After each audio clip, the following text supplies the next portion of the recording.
नमस्कार and welcome to curiously education. मैं हूं प्रशांत मावानी। दोस्तों, सुप्रीम कोर्ट ने एक लैंडमार्क जजमेंट डिलीवर किया है। सुप्रीम कोर्ट ने कहा है abortion is a right for all women. ये जो सुप्रीम कोर्ट की बेंच है जिसने ये जजमेंट दिया है, ये लैंडमार्क हिस्टोरिक जजमेंट दिया है, तो इसके हेड थे जस्टिस डी.वाई. चंद्रचूड़ साहब। क्या आप जानते हैं कि हमारे देश में एक 51 ईयर ओल्ड कानून है, the medical termination of pregnancy act of 1971, और 2003 में इसके साथ कुछ रूल्स जोड़े गए। अब ये रूल्स कितने बायस्ड हैं, कितने एक तरफे हैं, वो आप इस बात से अनुमान लगा सकते हैं कि अगर हमारे देश में कोई महिला प्रेग्नेंट हो जाती है और उसकी प्रेगनेंसी 20 हफ्तों से लेकर 24 हफ्तों के बीच में है, और अगर ये महिला एबॉर्शन करवाना चाहती हैं, और ये महिला अगर अनमैरिड विमेन है, अगर इस महिला की शादी नहीं हुई है लेकिन ये प्रेग्नेंट हो गई है और आज इसकी प्रेगनेंसी 20 हफ्तों से लेकर 24 हफ्तों के बीच में है, तो ये महिला एबॉर्शन जो है वो नहीं करवा सकती। ये जो इलीगल अनसेफ एबॉर्शन है वो तो हो जाएगा, और वो होता भी है हमारे देश में, लेकिन जो legit legal right proper medical facility में जो एबॉर्शन होता है, ये एबॉर्शन ये महिला नहीं करवा सकती हैं। पता है क्यों? उसके पीछे सिर्फ एक ही रीज़न है, क्योंकि ये महिला जो है ये अनमैरिड महिला है। तो ये जो 51 ईयर पुराना जो कानून था, इसकी जो रिस्ट्रिक्टिव ग्रिप थी, तो इस ग्रिप में से सुप्रीम कोर्ट ने अनमैरिड महिलाओं को आज फाइनली निकाल दिया है। सुप्रीम कोर्ट का ये जो जजमेंट है वो ये कहता है कि अगर एक महिला अनमैरिड है या फिर सिंगल है, और अगर वो प्रेग्नेंट हो चुकी हैं और इसकी प्रेगनेंसी 20 से लेकर 24 हफ्तों के बीच में है, और अगर ये महिला डिसाइड करती है कि उसको अपनी प्रेगनेंसी को कंटिन्यू नहीं करना है, अगर उसको ये बच्चा जो है वो गिरा देना है, उसको एबॉर्ट करना है, तो वो मेडिकल फैसिलिटी जो है वहाँ पर जा सकती हैं। She has the right to access safe and legal abortion care. Proper medical supervision में वो एबॉर्शन जो है वो करवा सकती है। जस्टिस चंद्रचूड़ साहब के शब्द जो हैं यहाँ पर मैं कोट करना चाहूँगा। The rights of reproductive autonomy, dignity and privacy under Article 21 of the Constitution gives an unmarried woman the right of choice as to whether or not to bear a child on a similar footing as that of a married woman. अब ये जो 1971 वाला जो law हमने देखा, उसमें ये है कि एक मैरिड महिला जो हैं वो 20 से लेकर 24 वीक के बीच में अगर वो डिसाइड करती हैं कि प्रेगनेंसी के 20 से 24 वीक्स के बीच में वो डिसाइड करती हैं कि उनको एबॉर्शन करवाना है, तो वो हॉस्पिटल जाकर एबॉर्शन करवा सकती हैं। लेकिन यही फैसिलिटी जो है ये एक अनमैरिड महिला को नहीं मिल रही थी। तो आर्टिकल 21 जो है उसका यहाँ पर क्लियर वायोलेशन हो रहा था, और आर्टिकल 21 के पॉइंट ऑफ व्यू से देखें तो the rights of reproductive autonomy, dignity and privacy जो एक मैरिड महिला को मिलती है, ये सारी फैसिलिटी जो है वो कॉन्स्टिट्यूशन एक अनमैरिड महिला को भी देता है। ये चीज़ सुप्रीम कोर्ट ने, पर्टिकुलरली जस्टिस चंद्रचूड़ साहब की बेंच जो है उसने बताया है। प्रोहिबिटिंग सिंगल और अनमैरिड प्रेग्नेंट विमेन, अगर आप एक अनमैरिड और सिंगल महिला को ये 20 से 24 वीक्स के बीच में जो प्रेग्नेंट है उसको एबॉर्शन का एक्सेस देने, एबॉर्शन के लिए जो फैसिलिटी चाहिए मेडिकल फैसिलिटी, उसका एक्सेस देने से मना कर रहे हैं, और एक मैरिड महिला को ये फैसिलिटी मिल रही है, तो आर्टिकल 14 जो right to equality before law और इक्वल प्रोटेक्शन वाला जो आर्टिकल है, तो इसका भी वायोलेशन होता है। आर्टिकल 14 वायोलेट होता है अगर आप एक अनमैरिड महिला को वही फैसिलिटी देने से मना कर रहे हैं जो फैसिलिटी एक मैरिड महिला को अवेलेबल है। सुप्रीम कोर्ट ने कहा कि ऐसा भी हो सकता है कि एक अनमैरिड महिला जो है उसके मटेरियल सर्कमटेंसेस में ज़बरदस्त बदलाव आ गए हो। आप ही सोचिए, एक प्रैक्टिकल एग्जांपल अगर हम यहाँ पर सोचें, तो लेट्स से एक मैन है और एक वुमेन है। अब ये दोनों रिलेशनशिप में थे और महिला जो है वो प्रेग्नेंट हो गई। अब प्रेग्नेंट हो गई, 20 हफ्ते हो गए। प्रेगनेंसी जो है, पहले ये डिसाइड किया गया था कि जो बच्चा आएगा, बच्चे का जन्म होगा, तो दोनों मिलकर इसको संभालेंगे, mother and father, biological mother and biological father मिलकर इसको संभालेंगे। दोनों के बीच में शादी नहीं हुई है फॉर वट एवर रीज़न। अब ये जो मैन है वो स्टेप आउट कर जाता है, इन दोनों के बीच में ब्रेकअप हो जाता है। तो ऐसी सिचुएशन में ये महिला जो हैं, एक शादी नहीं हुई है, और अगर इसका बच्चा हो जाएगा तो वी कैन इमेजिन कि सोसाइटी में उसकी सिचुएशन क्या होगी। और जस्ट इमेजिन कि अगर ऐसी कोई सिचुएशन हुई है तो उसकी मेंटल हेल्थ पर क्या गुजरेगी। ऐसा भी हो सकता है कि उसको प्रेग्नेंट करके अबैंडन किया गया हो, उसको ऐसे ही छोड़ दिया गया हो।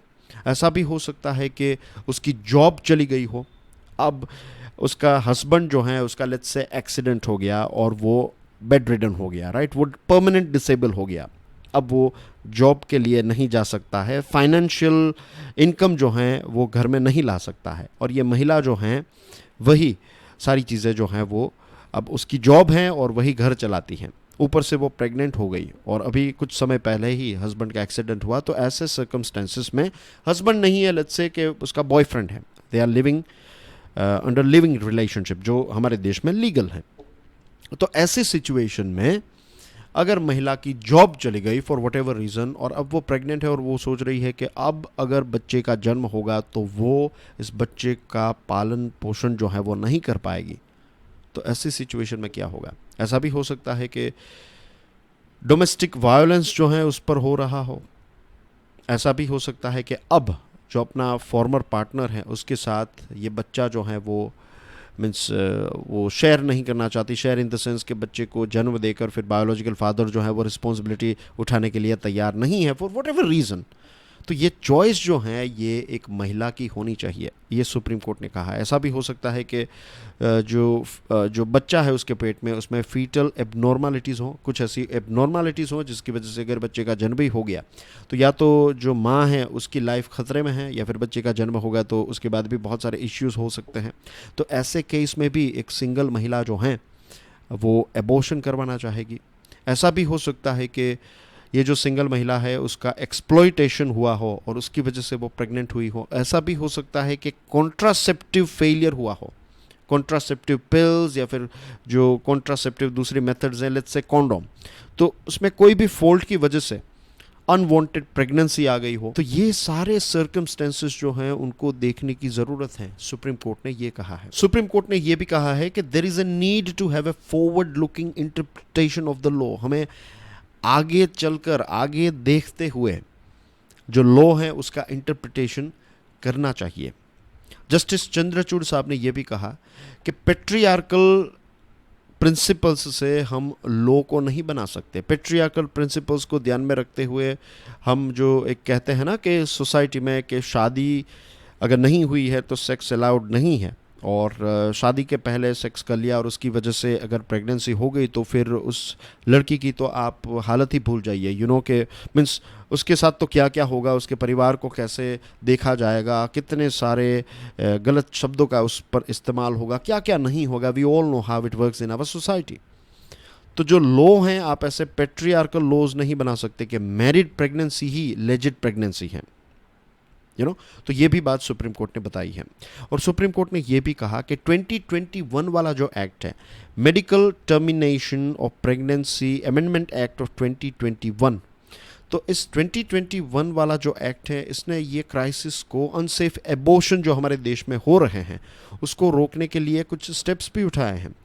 सुप्रीम कोर्ट ने फैक्ट्स शेयर किए, जैसे कि हमारे देश में हर रोज़ एवरी सिंगल डे 8 महिलाओं की मृत्यु इसलिए होती है क्योंकि अनसेफ एबॉर्शंस होते हैं। 2007 से लेकर 2011 के बीच में स्टडीज़ ये कहती हैं कि 76% जो एबॉर्शंस हुए ये सारे के सारे जो हैं वो अनसेफ एबॉर्शंस हुए। और सुप्रीम कोर्ट तो क्या पार्लियामेंट भी इस बात को जानती है कि गरीब परिवार जो हैं या फिर जो महिला जो मैरिज के पहले प्रेग्नेंट हो गई तो उनके परिवार के पास और कोई चॉइस नहीं रहती है, यू नो, उनके पास सिर्फ एक ही चॉइस रहती है कि उनको अनसेफ या फिर इलीगल तरीके से बच्चा जो है वो गिराना पड़ता है, एबॉर्शन करवाना पड़ता है। और यही चीज़ को ध्यान में रखते हुए पार्लियामेंट ने 2021 वाला जो अमेंडमेंट किया उस अमेंडमेंट में हस्बैंड शब्द का इस्तेमाल नहीं किया है, उसमें पार्टनर शब्द का इस्तेमाल किया है, showing that the law was not just concerned about women who undergo pregnancy with their marriage but outside marriage too। ये पार्लियामेंट ने ये जो 2021 वाला अमेंडमेंट किया तो पार्लियामेंट इस बात को लेकर सेंसिटिव था कि सिर्फ अनसेफ एबॉर्शन जो है वो मैरिड महिलाओं के ही नहीं होते, अनमैरिड महिलाओं के भी अनसेफ एबॉर्शन होते हैं, इसीलिए यहाँ पर पार्टनर शब्द का इस्तेमाल किया गया है। और मेडिकल रिस्क जो होते हैं वो तो मेडिकल रिस्क होते हैं। मेडिकल रिस्क ऐसा थोड़ी देखेगा कि महिला जो है वो मैरिड हैं या फिर अनमैरिड हैं। जो मेडिकल रिस्क है इट्स न्यूट्रल, किसी को भी अगर कोई मेडिकल रिस्क है तो वो मेडिकल रिस्क ही रहेगा, वो जितना सीवियर होगा उतना ही सीवियर होगा। तो इसीलिए कोर्ट ने कहा है कि ये आर्टिफिशियल डिस्टिंक्शन करना मैरिड या फिर अनमैरिड के बीच में, तो this is not constitutionally sustainable. Justice Chandrachud साहब के वर्ड्स को, यहाँ के उनके शब्द को एक बार और कोट करना चाहूँगा। The benefits of law extend equally to single and married women. If women with unwanted pregnancies are forced to carry them out to term, the state would be stripping of their right to determine the immediate and long-term paths their lives would take and deprive women of autonomy not only over their bodies but also over their lives. This will be an affront to their dignity. कि ये एक जो body right है, bodily right जो हैं, ये महिला तय करेगी कि अगर वो प्रेग्नेंट होना चाहती है और प्रेगनेंसी के बाद अगर वो प्रेगनेंसी को कंप्लीट करना चाहती हैं या फिर बीच में एबॉर्शन करवाना चाहती हैं, तो ये उसकी ऑटोनॉमी है, ये उसकी स्वतंत्रता है। और अगर हम राइट्स की बात करें तो कोर्ट ने ये कहा है कि ये एक इंट्रिंसिक राइट है एक महिला का टू चूज़ कि उसको प्रेगनेंसी को कंटिन्यू करना है या फिर एबॉर्शन जो है वो करना है। इसमें कोई भी थर्ड पार्टी जो है उसको फोर्स नहीं कर सकती, किसी से परमिशन लेने की जो एक महिला है उसको ज़रूरत नहीं है। वो ख़ुद का डिसीजन है, वो जैसा चाहे वैसा कर सकती है क्योंकि ये उसका शरीर है। The decision to carry a pregnancy to its full term और terminate it is firmly rooted in the right to bodily autonomy.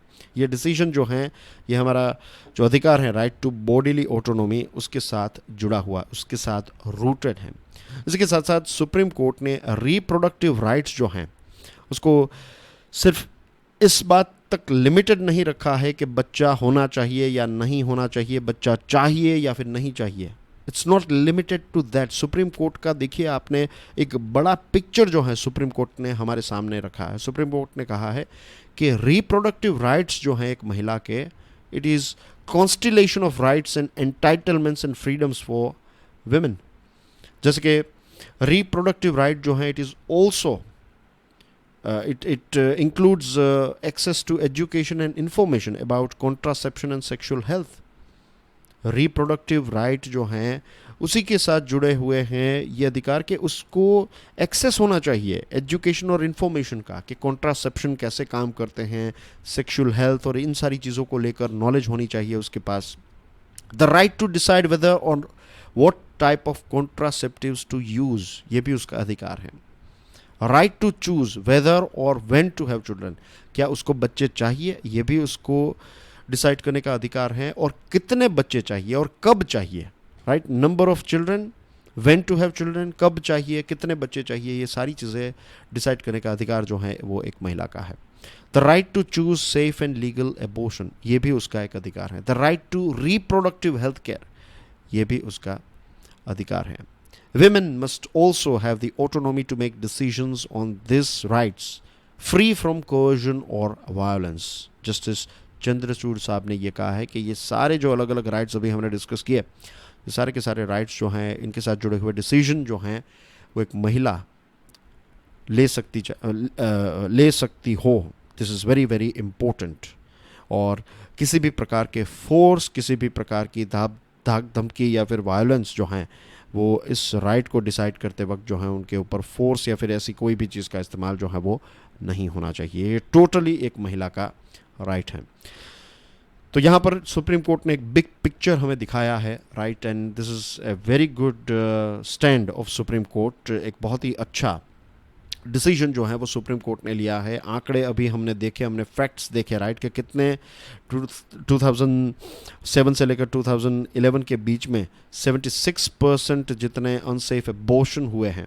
तो वी कैन अंडरस्टैंड कि it is very very important के, और हर रोज़ 8 महिलाओं की मृत्यु हो रही है हमारे देश में every single day because of unsafe abortion.